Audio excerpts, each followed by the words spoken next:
ಕರ್ನಾಟಕಕ್ಕೆ ಮತ್ತೆ ಇದೀಗ ಕಾವೇರಿ ಆಘಾತ. ಹೌದು, ತಮಿಳುನಾಡಿಗೆ ನೀರು ಬಿಡೋದಕ್ಕೆ ಆದೇಶವನ್ನ ನೀಡಲಾಗಿದೆ ಕಾವೇರಿ ನಿಯಂತ್ರಣ ಸಮಿತಿ. ಈ ಆದೇಶಕ್ಕೆ ಈಗ ರೈತರು ಕೊತ ಅಂತಿದ್ದಾರೆ. ಯಾವ ಮಟ್ಟಿಗೆ ಅಂತಂದ್ರೆ ರಕ್ತ ಕೊಟ್ಟೆವು ನೀರು ಕೊಡೆವು ಅಂತೇಳಿ ಅನ್ನದಾತರು ಆಕ್ರೋಶವನ್ನ ವ್ಯಕ್ತಪಡಿಸ್ತಾ ಇದ್ದಾರೆ. CWRC ಏನ್ ಹೇಳಿದೆ, ಪ್ರತಿದಿನ 3,500 ಕ್ಯೂಸೆಕ್ ಅಷ್ಟು ನೀರು ಬಿಡಬೇಕು, 15 ದಿನಗಳ ಮಟ್ಟಿಗೆ ನಿರಂತರವಾಗಿ ಆ ನೀರು ಹರಿಬೇಕು ಅಂತ ಹೇಳ್ಕೊಂಡು.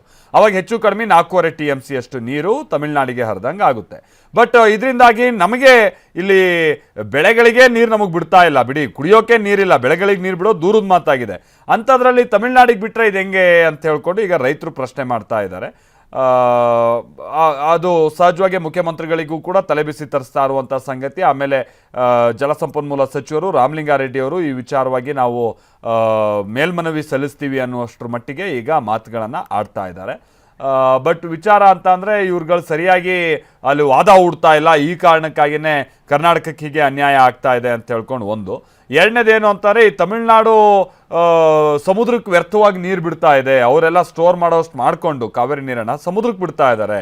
ಹಾಗಾಗಿ ಅವ್ರುಗಳಿಗೆ ಉಪಯೋಗ ಇಲ್ಲ ಈಗ ನಾವು ನೀರು ಬಿಟ್ರು, ಸುಮ್ಮನೆ ಇದು ಕ್ಯಾತೆ ಅಂತ ಹೇಳ್ಕೊಂಡು ಇನ್ನು ಕೆಲವರು ಪ್ರತಿವಾದವನ್ನು ಮಾಡ್ತಾ ಇದ್ದಾರೆ. ನಾವು ನಿನ್ನೆ ರವಿ ಗಣಿಗ ಎಲ್ಲ ಇದಕ್ಕೆ ಸಂಬಂಧಪಟ್ಟಂಗೆ ನಾವು ವಿಡಿಯೋ ಮಾಡ್ಕೊಂಡು ಬಂದಿದ್ದಾರೆ, ಅದನ್ನು ಕೂಡ ನಾವು ನೋಡ್ತಾ ಇದ್ವಿ. ದಿಲೀಪ್ ನಮ್ಗೆ ಇದಕ್ಕೆ ಸಂಬಂಧಪಟ್ಟಂಗೆ ಡೀಟೇಲ್ಸನ್ನು ಕೊಡ್ತಾರೆ, ನಮ್ಮ ಜೊತೆಗೆ ನೇರ ಸಂಪರ್ಕದಲ್ಲಿ ಜಾಯ್ನ್ ಆಗ್ತಾ ಇದ್ದಾರೆ. ದಿಲೀಪ್, ಇದು ಪ್ರತಿ ವರ್ಷ ಇದೊಂದು ಗೊಂದಲನೆ. ಈ ಒಂದು 3-4 ವರ್ಷದಿಂದ ಸ್ವಲ್ಪ ಸಮಸ್ಯೆ ಇರಲಿಲ್ಲ, ಕಾರಣ ಅಂತಾನೆ ಮಳೆ ಚೆನ್ನಾಗಿ ಆಗ್ತಾ ಇತ್ತು. ಈ ವರ್ಷ ಬರದ ಛಾಯೆ ಆವರಿಸಿದೆ, ಮುಂದೆ ಮಳೆ ಬರುತ್ತೋ ಇಲ್ವೋ ಅನ್ನುವಂಥದ್ದು ಕ್ಲಾರಿಟಿ ಇಲ್ಲ.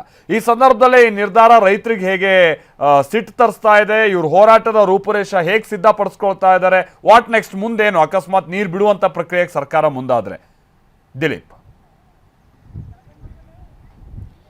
ಖಂಡಿತವಾಗ್ಲೂ ಮಲ್ತೇಶ್, ಏನಂತ ಗಾಯದ ಮೇಲೆ ಬರೆ ಎಳೆದಂಥ ಆದೇಶ ಆಗಿರುವಂಥದ್ದು. ಯಾಕೆ CWRC ಮುಂದೆ ಸರಿಯಾದಂಥ ವಾದ ಮಂಡನೆ ಮಾಡಿಲ್ಲ ಅನ್ನುವಂಥದ್ದು ರೈತರ ವಾದ ಆಗಿರುವಂಥದ್ದು. ಯಾಕಂದರೆ ನಿಜಕ್ಕೂ ಕೂಡ ಇರುವಂಥ ಪರಿಸ್ಥಿತಿ ಆ ರೀತಿ ಇಲ್ಲ. KRS ಜಲಾಶಯದಲ್ಲಿ ನೀರಿಲ್ಲ, ಕೇವಲ 12 TMC ನೀರು ಮಾತ್ರ ಬಳಕೆಗೆ ಲಭ್ಯ ಇದೆ. ಈ ಸಂದರ್ಭದಲ್ಲಿ 4.5 TMCಯನ್ನು ತಮಿಳುನಾಡಿಗೆ ಕೊಟ್ಟರೆ ನಾವೇನು ಮಾಡೋದು ಅನ್ನುವಂಥದ್ದು ರೈತರ ಸಹಜವಾದಂಥ ಪ್ರಶ್ನೆ. ಇಲ್ಲಿ ಪ್ರಮುಖವಾದಂಥ ವಿಚಾರ ಅಂತಂದರೆ, ಈಗಾಗಲೇ ರಾಜ್ಯ ಸರ್ಕಾರ ರೈತರುಗಳಿಗೆ ಸೂಚನೆಯನ್ನು ಕೊಟ್ಟಿದೆ, KRS ಜಲಾಶಯದಲ್ಲಿ ನೀರು ಇಲ್ಲ, ನಾವು ನಿಮ್ಮ ಬೆಳೆಗಳಿಗೆ ನೀರು ಕೊಡಲಿಕ್ಕೆ ಸಾಧ್ಯ ಇಲ್ಲ, ಇಂಥ ಸಂದರ್ಭದಲ್ಲಿ ನೀವು ಹೊಸದಾಗಿ ಬೆಳೆಯನ್ನ ಬೆಳಿಬೇಡಿ ಅನ್ನುವಂಥ ನಿಟ್ಟಿನಲ್ಲಿ ಅವರು ಒಂದು ಸೂಚನೆಯನ್ನ ಕೊಟ್ಟಿದ್ದಾರೆ. ಆ ಒಂದು ಸೂಚನೆಯನ್ನ ಪಾಲನೆ ಮಾಡ್ತಾ ಇದ್ದಾರೆ ರೈತರು. ಆದರೆ ತಮಿಳುನಾಡಿನ ರೈತರಿಗೆ ನೀರು ಕೊಡ್ತಾ ಇರುವಂಥದ್ದು ಎಷ್ಟು ಮಟ್ಟಿಗೆ ಸರಿ ಅನ್ನುವಂಥದ್ದು ಇರುವಂಥ ರೈತರ ಪ್ರಶ್ನೆ ಆಗಿರುವಂಥದ್ದು. ನಾನೀಗ ವಾಸ್ತವ ಪರಿಸ್ಥಿತಿಯನ್ನು ತೋರಿಸ್ತಾ ಹೋಗ್ತೇನೆ.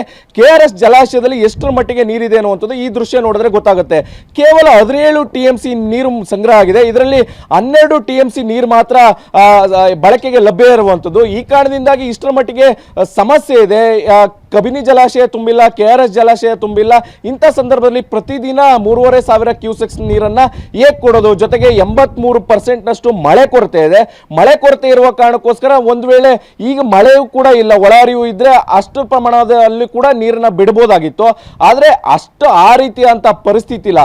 ಜೊತೆಗೆ ರೈತರಿಗೆ ಆಕ್ರೋಶಕ್ಕೆ ಪ್ರಮುಖವಾದಂಥ ಕಾರಣ ಏನು ಅಂತಂದ್ರೆ, ಮಾನವೀಯತೆ ದೃಷ್ಟಿಯಿಂದ ಅವ್ರಿಗೇನಾದ್ರು ತಮಿಳುನಾಡು ಅವ್ರಿಗೆ ಕುಡಿಯೋ ನೀರಿಗೆ ಏನಾದ್ರು ಕೇಳಿದ್ರೆ ಕೊಡ್ಬೋದಾಗಿತ್ತು. ಆದರೆ ಅವರು ಕೇಳ್ತಾ ಇರುವಂಥದ್ದು ಬೆಳೆಗಳಿಗೆ. ಇಲ್ಲಿನ ರೈತರು ಬೆಳೆಯಲಿಕ್ಕೆ ಯಾವುದೇ ರೀತಿಯಂತ ಬೆಳೆಗಳನ್ನ ಬೆಳೆಬೇಡಿ ಎನ್ನುವಂಥ ನಿಟ್ಟಿನಲ್ಲಿ ರಾಜ್ಯ ಸರ್ಕಾರ ಸೂಚನೆಯನ್ನ ಕೊಡುತ್ತೆ. ಆದರೆ ತಮಿಳುನಾಡಿಗೆ ನೀರನ್ನ ಕೊಡುವಂಥದ್ದು ಎಷ್ಟರ ಮಟ್ಟಿಗೆ ಸರಿ ಎನ್ನುವಂಥದ್ದು ಈ ಎಲ್ಲ ವಾಸ್ತವ ಪರಿಸ್ಥಿತಿಯನ್ನ ತಿಳಿಸ್ಲಿಕ್ಕೆ ಒಂದು ರೀತಿಯಲ್ಲಿ ವಿಫಲ ಆಯ್ತಾ ರಾಜ್ಯ ಸರ್ಕಾರ? ಈ ಎಲ್ಲ ವಾದವನ್ನ ಮನ್ನಣೆ ಮಾಡಲಿಕ್ಕೆ ವಿಫಲ ಆಯ್ತಾ ಅನ್ನುವಂಥ ನಿಟ್ಟಿನಲ್ಲಿ ರೈತರ ಆಕ್ರೋಶ ಇರುವಂಥದ್ದು. ಯಾಕಂದ್ರೆ ಈ ಒಂದು ವಿಚಾರವಾಗಿ CWRC ಒಂದು ಆದೇಶವನ್ನ ಮಾಡಿದೆ.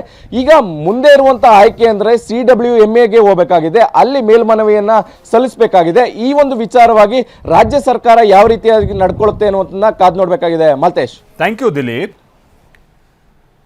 ಹೀಗೆ ರಾಜ್ಯ ಸರ್ಕಾರ ಮೇಲ್ಮನವಿಯನ್ನ ಸಲ್ಲಿಸೋದಕ್ಕೆ ಮುಂದಾಗಬೇಕಾದಂಥದ್ದು ಅನಿವಾರ್ಯತೆ ಇದೆ. ಮೇಲ್ಮನವಿ ಸಲ್ಲಿಸಲೇಬೇಕು, ಬೇರೆ ಆಪ್ಷನ್ ಇಲ್ಲ.